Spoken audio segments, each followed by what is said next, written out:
বিসমিল্লাহির রহমানির রহিম। ফাজাইলে আমল ৩৫৬ নম্বর পৃষ্ঠা।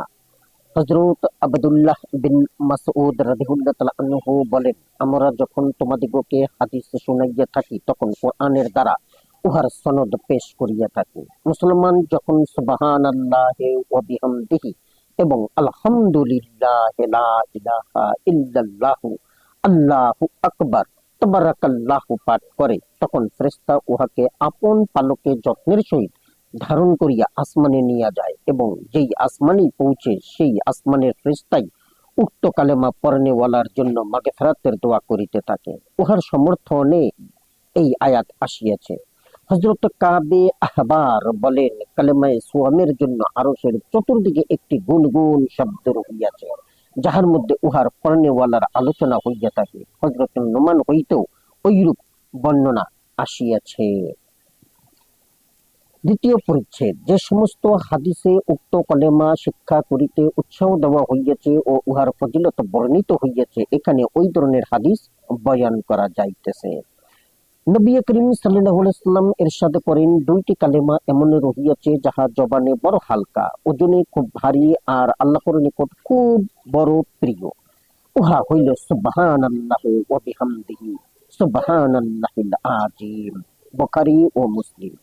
জবানে বড় হালকা, তার অর্থ হইল পড়িতে তেমন সময়ও লাগে না আর মুখস্থ করিতে খুব কষ্টও হয় না। ইহা সত্ত্বেও ওজনের সময় পাল্লা বড় ভারী হইবে। যদি কিছুই না হইতো তবে ইহা কি কম ছিল যে উহা আল্লাহর নিকট খুব বেশি প্রিয়? ইমাম বুখারী রাহিমাহুল্লাহ পবিত্র বুখারী গ্রন্থ এই দুই কালেমা দ্বারাই শেষ করিয়াছেন। একটি হাদিসে আসিয়াছে, তোমাদের মধ্যে প্রত্যেক ব্যক্তি যেন দৈনিক ১,০০০ নেকি অর্জন করে। সুবহানাল্লাহি ওয়া বিহামদিহি ১০০ বার পড়িলেই ১,০০০ নেকি সওয়াব হইয়া যাইবে। ইনশাআল্লাহ দৈনিক এত অধিক পাপী হইবে না। এই তাসবিহ ব্যতীত অন্য সব নেক আমলের সওয়াব অতিরিক্ত জমা হইবে। একটি হাদিসে বর্ণিত আছে, যে ব্যক্তি সকাল বিকাল এক তাসবিহ করিয়া সুবহানাল্লাহি ওয়া বিহামদিহি পাঠ করিবে, সমুদ্রের ফেনা পরিমাণ হইলেও তাহার গুনাহ মাফ হইয়া যাইবে। অন্য হাদিসে আসিয়াছে, সুবহানাল্লাহ আলহামদুলিল্লাহি লা ইলাহা ইল্লাল্লাহু আল্লাহু আকবার দ্বারা পাপ সমূহ এইভাবে ঝরিয়া যায় যেমন গাছের পাতা সমূহ ঝরিয়া যায়। একদা হুজুরে পাক সাল্লাল্লাহু আলাইহি সাল্লাম আবু জার রাদিয়াল্লাহু তাআলা আনহুকে বলেন, তোমাকে কি আল্লাহ পাকের নিকট সবচেয়ে প্রিয় কালাম শিক্ষা দিব না? তিনি বলেন, নিশ্চয়ই দিন। ইরশাদ হইল, সুবহানাল্লাহি ওয়া বিহামদিহি। অন্য হাদিসে আসিয়াছে, সুবহানা রাব্বি ওয়া বিহামদিহি। আরেকটি হাদিসে আছে, আল্লাহ পাক আপন ফেরেশতাদের জন্য যাহা পছন্দ করিয়াছেন উহা নিশ্চয়ই শ্রেষ্ঠতর হইবে, তাহা হইলে সুবহানাল্লাহি ওয়া বিহামদিহি। মুসলিম। প্রথমেই বর্ণিত হইয়াছে, আরশের নিকটস্থ ফেরেশতাগণ ও অন্যান্য সমস্ত ফেরেশতা তাসবিহ ও তাহমীদে লিপ্ত রহিয়াছে। যেমন আদম আলাইহিস সালাম এর সৃষ্টির সময়ও ফেরেশতাগণ আরজ করিয়াছে, আমরাই তো আপনার প্রশংসা ও পবিত্রতা বর্ণনা করিতেছি। একটি হাদিসে আছে, আল্লাহ পাকের আজমতের বোঝায় আসমানের মধ্যে চিড়চিড় করিয়া একটি আওয়াজ হয়, যেমন অধিক চাপ করিলে চৌকির মধ্যে এক প্রকার আওয়াজ হইয়া থাকে। ওই জাতে পাকের কসম, যাহার হাতে আমার জান রহিয়াছে, আসমানের মধ্যে অর্ধ হাতে স্থানও এই রকম নাই যেখানে কোনো না কোনো ফেরেশতা সিজদায় পড়িয়া আল্লাহর গুণগান বর্ণনা না করিতেছে। হুজুরে পাক সাল্লাল্লাহু আলাইহি সাল্লাম ইরশাদ করেন, যে ব্যক্তি লা ইলাহা ইল্লাল্লাহ বলিল তাহার জন্য জান্নাত ওয়াজিব হইয়া গেল, আর যে সুবহানাল্লাহি ওয়া বিহামদিহি ১০০ বার পড়িবে তাহার জন্য ১,২৪,০০০ নেকি লেখা যাইবে। সাহাবারা আরজ করিলেন, ইয়া রাসূলুল্লাহ, এমত অবস্থায় কিয়ামতের দিন কেহই ধ্বংস হইবে না। হুজুর সাল্লাল্লাহু আলাইহি সাল্লাম উত্তর করিলেন, কোন কোন লোক তবু ধ্বংস হইবে, যেহেতু কিছু সংখ্যক লোক এত পুণ্য লইয়া আসিবে যে উহা পাহাড়ের উপর রাখা হইলে পাহাড় নিচু হইয়া যাইবে, তবে আল্লাহর নিয়ামতের মোকাবেলায় ওই সব নিশ্চিহ্ন হইয়া যাইবে। হ্যাঁ, আল্লাহ পাকের রহমত তাহাদিগকে সাহায্য করিবে। নিয়ামতের মোকাবেলায় নিশ্চিহ্ন হইয়া যাইবার অর্থ হইল যে কিয়ামতের দিন যেখানে নেকি বদের হিসাব দিতে হইবে, সেখানে নিয়ামতের বিষয়ে জিজ্ঞাসা করা হইবে যে উহার কি হক আদায় করা হইয়াছে। কারণ আল্লাহ দেওয়া যাবতীয় বস্তুরই একটা হক রহিয়াছে। যেমন হাদিসে শরীফে বর্ণিত আছে, প্রত্যেক সকালে মানুষের প্রতিটি জোড়া এবং হাড়ির উপর একটি সদকা ওয়াজিব হইয়া যায়। অন্য হাদিসে আসিয়াছে, মানব দেহে 360টি জোড়া আছে, সুতরাং প্রত্যেক জোড়ার জন্য একটি করিয়া সদকা করা তাহার কর্তব্য। যেহেতু মৃত্যুর সমতুল্য নিদ্রা হইতে সুস্থ সবল অঙ্গ প্রত্যঙ্গ সহকারে তাহাকে নতুন জীবন দান করা হইয়াছে। সাহাবারা আরজ করিলেন, হুজুর, এত বেশি সদকা করার সামর্থ্য কে রাখে? হুজুর সাল্লাল্লাহু আলাইহি ওয়াসাল্লাম ইরশাদ করেন, প্রত্যেকের তাসবিহ একটা সদকা, প্রত্যেকের তাকবীর একটা সদকা, প্রত্যেকে কালেমা পড়া সদকা, রাস্তা হইতে কষ্টদায়ক বস্তু সরাইয়া ফেলা সদকা। এইরূপ অনেকে সদকার আলাপ করিলেন। এইভাবে মানুষের মধ্যে আল্লাহ প্রদত্ত অনেক নিয়ামত রহিয়াছে। তাছাড়া খাওয়া পড়া আরাম আয়েশ সবই তো আল্লাহর নিয়ামত। কোরআন শরীফে আল্লাহ হাকুমুত তাকাসুর সূরার মধ্যে বর্ণিত আছে, কিয়ামতের দিন নিয়ামতের বিষয় জিজ্ঞাসা করা হইবে। হযরত ইবনে আব্বাস রাদিয়াল্লাহু তাআলা আনহু বলেন, শরীর, কান, চক্ষু ইত্যাদির সুস্থতা সম্পর্কে প্রশ্ন করা হইবে যে আল্লাহর এই নিয়ামত কোন কাজে ব্যবহার করা হইয়াছে, নাকি পশুর মতো শুধু পেট পালনেই লিপ্ত ছিল। সূরা বনী ইসরাইলে বর্ণিত আছে, নিশ্চয়ই কর্ণ, চক্ষু, অন্তর প্রত্যেক অঙ্গই জিজ্ঞাসিত হইবে। হাদিসে বর্ণিত আছে, নিশ্চিন্তে থাকা বিরাট নিয়ামত এবং শারীরিক সুস্থতা সম্পর্কেও জিজ্ঞাসা করা হইবে। হযরত মুজাহিদ রাদিয়াল্লাহু তাআলা আনহু বলেন, দুনিয়ার যাবতীয় লজ্জতই নিয়ামত। হযরত আলী রাদিয়াল্লাহু তাআলা আনহু বলেন, সুস্থতাও উহার মধ্যে শামিল। জনৈক ব্যক্তি হযরত আলী রাদিয়াল্লাহু তাআলা আনহুকে জিজ্ঞাসা করেন, এই আয়াতের অর্থ কি? তিনি বলেন, গমের রুটি, ঠান্ডা পানি, থাকিবার স্থান। এই আয়াত নাজিল হওয়ার পর জনৈক সাহাবী হুজুরকে জিজ্ঞাসা করেন, হুজুর, নিয়ামতের প্রশ্ন করা হইবে। আমরা যবের রুটি ভক্ষণ করিয়া থাকি, তাহা পেট ভরিয়াও নয়। ওহী অবতীর্ণ হইল, তোমরা কি পায়ে জুতা পরো না, ঠান্ডা পানি পান করো না? ইহাও তো আল্লাহর নিয়ামত। কেহ জিজ্ঞাসা করিল, খেজুর এবং পানিও নিশ্চিন্তে মিলে না। হুজুর সাল্লাল্লাহু আলাইহি ওয়াসাল্লাম ইরশাদ করেন, আল্লাহর নিয়ামতে শীঘ্রই তোমাদের ভাগ্যে জুটিবে। হাদিসে আছে, সর্বপ্রথম প্রশ্ন হইবে স্বাস্থ্য সম্বন্ধে, যে আল্লাহর সন্তুষ্টির জন্য সেই স্বাস্থ্য লইয়া তুমি কি করিয়াছ। তোমাকে আমি ঠান্ডা পানি পান করাইয়াছি, উহার কি হক আদায় করিয়াছ। অন্য হাদিসে আসিয়াছে, পেট ভরার মতন রুটি, পিপাসা নিবারণের মতো পানি এবং শরীর ঢাকার মতো কাপড় সম্বন্ধেও প্রশ্ন করা হইবে। ক্ষুধার্ত 3 বন্ধুর কেচ্ছা। একদা প্রখর রৌদ্রের সময় হযরত আবু বকর সিদ্দিক রাদিয়াল্লাহু তাআলা আনহু পেরেশান অবস্থায় মসজিদে আসিয়া হাজির হন। সেই সময় হযরত ওমর সেখানে আসিয়া হাজির হন এবং হযরত সিদ্দিক আকবরকে বসা অবস্থায় দেখিয়া জিজ্ঞাসা করেন, আপনি এই সময় এখানে কেন? উত্তর করিলেন, ক্ষুধার তাড়নায় অস্থির হইয়া পড়িয়াছি। হযরত ওমর রাদিয়াল্লাহু তাআলা আনহু বলিলেন, কসম আল্লাহর, আমিও ক্ষুধার যন্ত্রণায় এখানে আসিয়াছি। ইত্যবসরে হুজুর আকরাম সাল্লাল্লাহু আলাইহি ওয়াসাল্লাম সেখানে আসিয়া উপস্থিত হন এবং জিজ্ঞাসা করেন যে, তোমরা অসময়ে এখানে কেন আসিয়াছ? তাহারা আরজ করিলেন, হুজুর সাল্লাল্লাহু আলাইহি ওয়াসাল্লাম ক্ষুধার যাতনায় অস্থির হইয়া আমরা এখানে আসিয়াছি। হুজুর সাল্লাল্লাহু আলাইহি ওয়াসাল্লাম ইরশাদ করিলেন, সেই মজবুরিতে আমিও আসিয়াছি। অতঃপর 3 জনেই একত্রে হযরত আবু আইয়ুব আনসারীর বাড়িতে গেলেন। আবু আইয়ুব তখন বাড়ি ছিলেন না, কিন্তু তাহার বিবি অতিশয় আনন্দিত হইয়া তাহাদিগকে বসাইলেন। হুজুর সাল্লাল্লাহু আলাইহি ওয়াসাল্লাম বলিলেন, আবু আইয়ুব কোথায় গিয়াছে? বিবি বলিলেন, কোন প্রয়োজনে বাহিরে গিয়াছেন, এখনই আসিয়া পড়িবেন। ইতিমধ্যে আবু আইয়ুব আসিয়া পড়িলেন এবং আনন্দে আত্মহারা হইয়া খেজুরের একটা কান্দি আনিয়া হুজুরের খেদমতে পেশ করিলেন। হুজুর সাল্লাল্লাহু আলাইহি ওয়াসাল্লাম ইরশাদ করিলেন, এত বড় কান্দি কাটার কি প্রয়োজন ছিল? বাঁচিয়া বাঁচিয়া পাকা খেজুরগুলি আনিলেই তো চলিত। তিনি বলিলেন, এই জন্য আনিয়াছি যে পাকা কাঁচা যাহাই খেজুরের পছন্দ হয় যেন গ্রহণ করিতে পারেন। তারপর একটা বকরি জবেহ করিয়া তাড়াতাড়ি কিছু ভুনা করিয়া হুজুরের খেদমতে পেশ করিলেন। হুজুর সাল্লাল্লাহু আলাইহি ওয়াসাল্লাম একটি রুটির মধ্যে কিছুটা গোশত ঢালিয়া হযরত আনসারীকে দিয়া বলিলেন, যাও, ইহা ফাতেমাকে দিয়া আসো, কারণ সেও কয়েকদিনের অনাহারে আছে। হযরত আবু আইয়ুব রাদিয়াল্লাহু তাআলা আনহু পৌঁছাইয়া আসিলে সকলে মিলিয়া খানা খাইলেন। তখন হুজুর বলিলেন, দেখো, এইসব খাদ্য আল্লাহ পাকের নিয়ামত। সাথে সাথে হুজুরের চক্ষু মোবারক অশ্রুতে ভরিয়া গেল এবং তিনি বলিলেন, ওই পাক জাতের কসম, যাহার কুদরতি হাতে আমার জীবন রহিয়াছে, এইসব নিয়ামতের বিষয় কিয়ামতের দিন জিজ্ঞাসা করা হইবে। ইহাতে সাহাবাদের মনে চিন্তার উদ্রেক হইল। তাই হুজুর সাল্লাল্লাহু আলাইহি ওয়াসাল্লাম বলিলেন আল্লাহ তাআলার শুকর আদায় করা উচিত। তোমরা আহারের পূর্বে বিসমিল্লাহ পড়িবে ও আহার শেষে পড়িবে। সমস্ত প্রশংসা ওই আল্লাহর জন্য, যিনি আমাদিগকে পেট ভরিয়া খাওয়াইলেন এবং কেমন নিয়ামত দান করিলেন ও অনেক বেশি দান করিলেন। শুকরিয়া আদায়ের জন্য এই দোয়া যথেষ্ট। একদা হযরত ওমর রাদিয়াল্লাহু তাআলা আনহু একটি কুষ্ঠ রোগীকে দেখতে পাইলেন। লোকটি অন্ধ, বোবা ও বধির ছিল। তিনি সাথীদিগকে জিজ্ঞাসা করিলেন, তোমরা কি ইহার মধ্যে আল্লাহর কোন নিয়ামত দেখিতেছ? সঙ্গীরা বলিলেন, উহার মধ্যে আবার নিয়ামত কোথায়? হযরত ওমর বলিলেন, কেন লোকটি কি স্বাভাবিকভাবে পেশাব করিতে পারে না?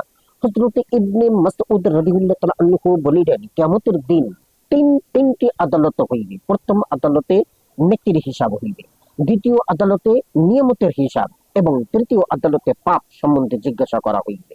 নেকি সমূহ নিয়ামতের দ্বারা কর্তন হইয়া যাইবে, বাকি থাকিবে শুধু পাপ সমূহ। তখন আল্লাহর মেহরবানি ছাড়া উপায় থাকিবে না। মূল কথা, বান্দার উপর সর্বদা আল্লাহর রহমত বর্ষিত হইতে থাকে। কাজে ইহার জন্য শুকরিয়া আদায় করা উচিত। অগণিত পাপের মোকাবিলায় বেশি বেশি করিয়া নেকি অর্জন করা উচিত। হুজুর সাল্লাল্লাহু আলাইহি ওয়াসাল্লাম ইরশাদ করেন, কিয়ামতের দিন আল্লাহ ও বান্দার মধ্যে কোনো পর্দা থাকিবে না। তোমাদের কথা বুঝাইবার জন্য কোনো উকিলও থাকিবে না। ডানে বামে শুধু ভালো মন্দ আমলই দেখিতে পাইবে। কাজেই যতটুকু সম্ভব সদকা আদায় করিয়া জাহান্নামের অগ্নিতে নির্বাপিত করো, যদিও ইহা এক টুকরা খেজুরের দ্বারা হয়। হাদিসে আসিয়াছে, কিয়ামতের দিন জিজ্ঞাসা করা হইবে, আমি কি তোমাকে স্বাস্থ্য প্রদান করি নাই? আমি কি পিপাসা নিবারণের জন্য তোমাকে ঠান্ডা পানি দান করি নাই? এই সবের তুমি কি হক আদায় করিতেছ?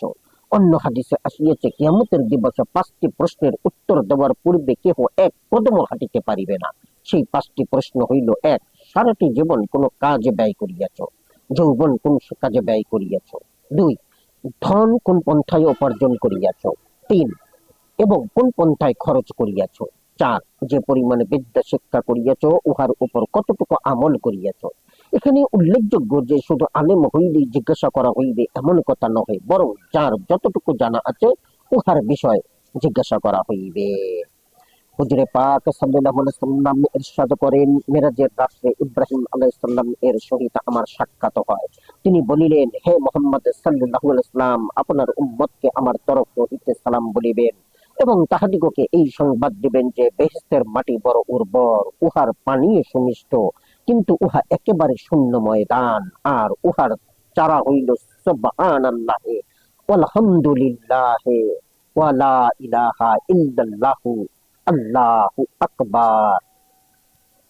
যার অন্তর যত চায় সে তত গাছ লাগাইতে পারে। কোন কোন বর্ণনায় লা হাওলা ওয়ালার উল্লেখ রহিয়াছে। অন্য হাদিসে আছে সুবহানাল্লাহিল আযীম ওয়া বিহামদিহি পাঠ করিলে জান্নাতে একটি বৃক্ষ লাগিয়া যায়। আরো বর্ণিত আছে, হুজুরে আকরাম সাল্লাল্লাহু আলাইহি ওয়াসাল্লাম কোথাও যাইতেছিলেন, প্রতিমধ্যে দেখিলেন হযরত আবু হুরাইরা চারা গাছ লাগাইতেন। হুজুর ফরমাইলেন, কি করিতেছ? তিনি আরজ করিলেন, হুজুর গাছ লাগাইতেছি। ইরশাদ হইল, ইহার চেয়ে ভালো চারা লাগাইবার কথা তোমাকে বলিতেছি, শোনো।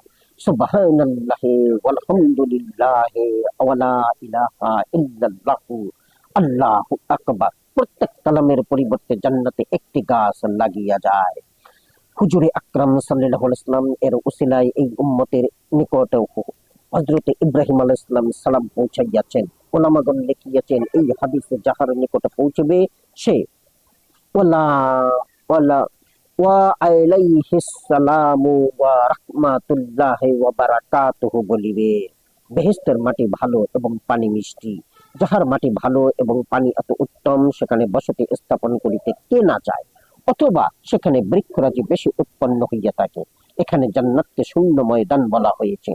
অন্য সব হাদিসে উহাকে ফলে ফুলে পরিপূর্ণ বলা হইয়াছে। ওলামাগণ এই সমস্যার সমাধান এইভাবে করিয়াছেন যে মূল জান্নাত শূন্য ময়দানই বটে, তবে নেক আমলের পরিমাণ হিসাবে উহাতে বৃক্ষ সমূহ লাগিয়া থাকিবে। তৃতীয় সমাধান এই যে বেহেশতের ছোট বাগানও এই দুনিয়া হইতে অনেক বড়, কাজেই উহার কোনো কোনো অংশ ফল ফুলের উদ্যানে পরিপূর্ণ, আর কিছু অংশ শূন্য ময়দান। মানুষের আমল অনুসারে সেখানে বৃক্ষরাজি পয়দা হইতে থাকে।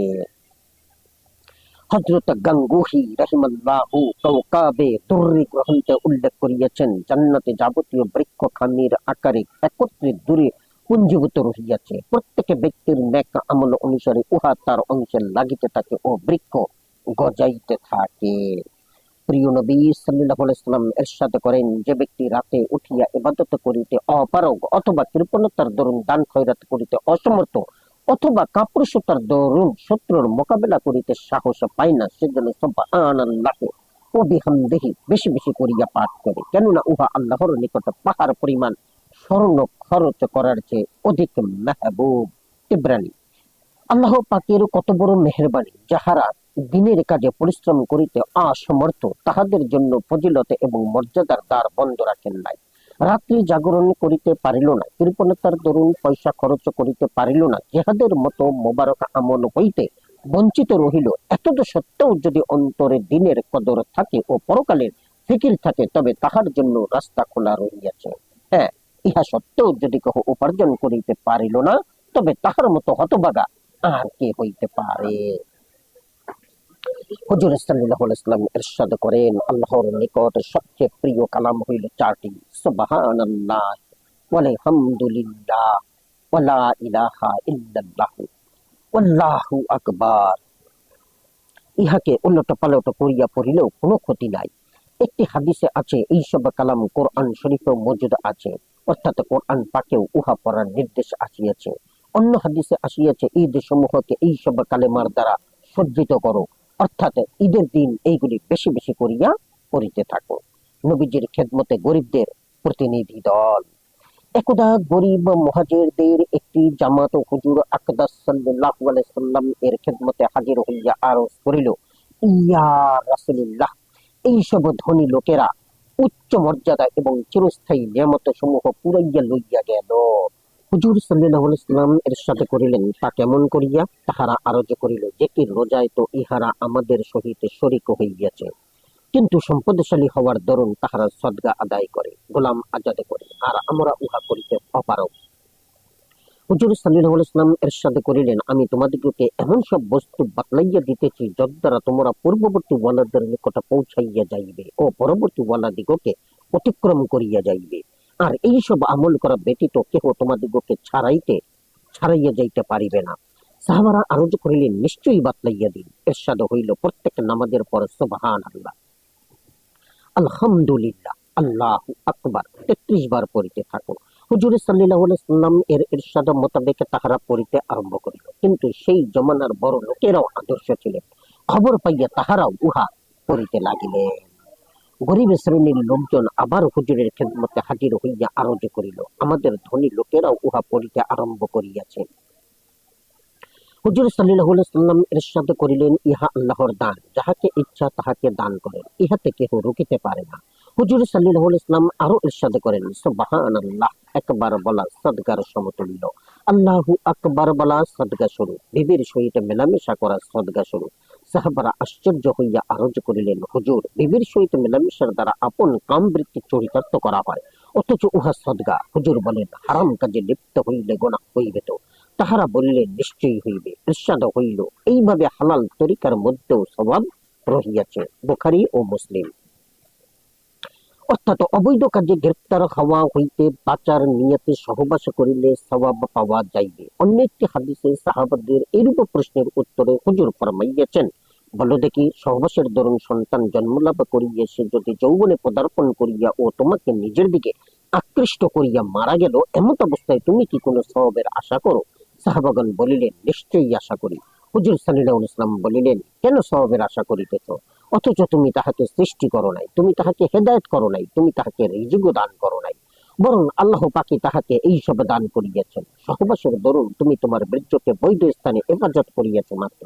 ইহা হইতে সন্তান পয়দা করা বা উহাকে নষ্ট করিয়া ফেলা তাহারই ইচ্ছাধীন। এই সহবাসে সন্তান লাভের কারণ ঘটে বলেই সওয়াব পাওয়া যাইবে। হুজুর পাক সাল্লাল্লাহু আলাইহি ওয়াসাল্লাম ইরশাদ করেন, যেই ব্যক্তি প্রত্যেক নামাজের পর 33 বার সুবহানাল্লাহ, 33 বার আলহামদুলিল্লাহ ও 33 বার আল্লাহু আকবার এবং একবার লা ইলাহা ইল্লাল্লাহু ওয়াহদাহু লা শারীকা লাহু লাহুল মুলকু ওয়া লাহুল হামদু ওয়া হুয়া আলা কুল্লি শাইইন কাদির। পাঠ করিবে তাহার গুনাহ সমুদ্রের ফেনার মতো অগণিত হইলেও উহা মাফ হইয়া যাইবে। মুসলিম। উলামাগণ বলেন এইসব গুনাহের অর্থ হইল সগীরা গুনাহ। এই হাদিসে প্রত্যেক কালেমাকে ৩৩ বার পড়ার নির্দেশ আসিয়াছে এবং লা ইলাহা ইল্লাল্লাহ একবার আসিয়াছে। অন্য হাদিসে সুবহানাল্লাহ আলহামদুলিল্লাহ ৩৩ বার করিয়া ও আল্লাহু আকবার ৩৪ বারের হুকুম আসিয়াছে। আবার কোন রেওয়াতে প্রত্যেক কালেমা ২৫ বার করিয়া, কোথাও ১১ বার, কোথাও ১০ বার করিয়া পড়িতে বলা হইয়াছে। অন্য হাদিসে প্রত্যেকে কালেমা ১০০ বার করিয়াও বলা হইয়াছে। এইসবে ইখতিলাফ অবস্থা ভেদে বলা হইয়াছে, কারণ কেহ ঝামেলা মুক্ত, আবার কেহ অধিকে ঝামেলায় লিপ্ত। যাহার যেই রকম সময় সুযোগ রহিয়াছে তাহার জন্য সেই রকম নির্দেশ আসিয়াছে। বিশেষজ্ঞদের মধ্যে হাদিসে বর্ণিত সংখ্যার পরিমাণ রক্ষা করা জরুরি। যেমন ঔষধের সংখ্যা, ঔষধের মধ্যে মাত্রা পরিমাণ রক্ষা করিতে হয়। হুজুর সাল্লাল্লাহু আলাইহি ওয়াসাল্লাম ইরশাদ করেন, পরে পঠিত কয়েকটি কালেমা রহিয়াছে যাহারা পাঠক অথবা আদায়কারী কখনো নিরাশ হয় না। তাহা হইল প্রত্যেক ফরজ নামাজের পরে ৩৩ বার সুবহানাল্লাহ, ৩৩ বার আলহামদুলিল্লাহ এবং ৩৪ বার আল্লাহু আকবার পড়া। পরে পঠিত এই কালেমা এই জন্য বলা হইয়াছে যে এইগুলি নামাজের পরে পড়া হয় বা গুনাহের পর পাঠ করা হইলে ইহা পাপ সমূহকে ধুইয়া ফেলে, অথবা এইসব কালেমা একটার পর একটা পড়া হয়। হুজুরে পাক সাল্লাল্লাহু আলাইহি সাল্লাম ইরশাদ করেন, তোমাদের মধ্যে এমন কে আছে যে প্রতিদিন উহুদ পাহাড় পরিমাণ পুণ্য অর্জন করিবে? সাহাবারা আরজ করিলেন, ইহা কাহার জন্য সম্ভব হইতে পারে? ইরশাদ হইল, প্রত্যেকের জন্য সম্ভব। তাহারা বলিলেন, হুজুর উহার সূরত কি? ইরশাদ ফরমাইলেন, সুবহানাল্লাহর সওয়াব উহুদ হইতেও বেশি। এইভাবে আলহামদুলিল্লাহ, লা ইলাহা ইল্লাল্লাহু ও আল্লাহু আকবারের সওয়াব উহুদ পাহাড় হইতেও বেশি। এখানে একটি পাহাড় বলা হইয়াছে। আল্লাহ জানেন যে প্রকৃতপক্ষে কত পাহাড় হইতে বেশি। হাদিসে আসিয়াছে সুবহানাল্লাহ পাল্লার অর্ধেক আলহামদুলিল্লাহ উহাতে ভর্তি করিয়া দেয়, আর আল্লাহু আকবার আসমান ও জমিনের মধ্যবর্তী স্থানকে পূর্ণ করিয়া দেয়। অন্য হাদিসে হুজুর সাল্লাল্লাহু আলাইহি ওয়াসাল্লাম ইরশাদ করেন, সুবহানাল্লাহ আলহামদুলিল্লাহ লা ইলাহা ইল্লাল্লাহু আল্লাহু আকবারের সওয়াব আমার নিকট যত বস্তুর উপর সূর্য উদয় হয় উহার সবচেয়ে প্রিয়। কথিত আছে, একদিন হযরত সুলাইমান আলাইহিস সালাম এর সিংহাসন বাতাসের উপর দিয়া উড়িয়া যাইতেছিল। পক্ষী সমূহ তাহার উপর পাখা বিস্তার করিয়া ছায়া দিতেছিল। মানব এবং দানবের লস্কর সারিবদ্ধভাবে ছিল। ইহা দেখিয়া জনৈক দরবেশ আবেদ তাহার একচ্ছত্র রাজত্বের ভূয়সী প্রশংসা করিতে লাগিল। হযরত সুলাইমান আলাইহিস সালাম বলিলেন, মুমিনের আমলনামায় একটি মাত্র তসবিহ পাঠের সওয়াব সুলাইমান ইবনে দাউদের সুবিশাল রাজত্ব হইতেও উত্তম। কেননা এই রাজত্ব ক্ষণস্থায়ী, আর তাসবিহ পাঠের সওয়াব চিরস্থায়ী। আমানতু বিল্লাহ। জাযাকুমুল্লাহ খাইরান। আসসালামু আলাইকুম।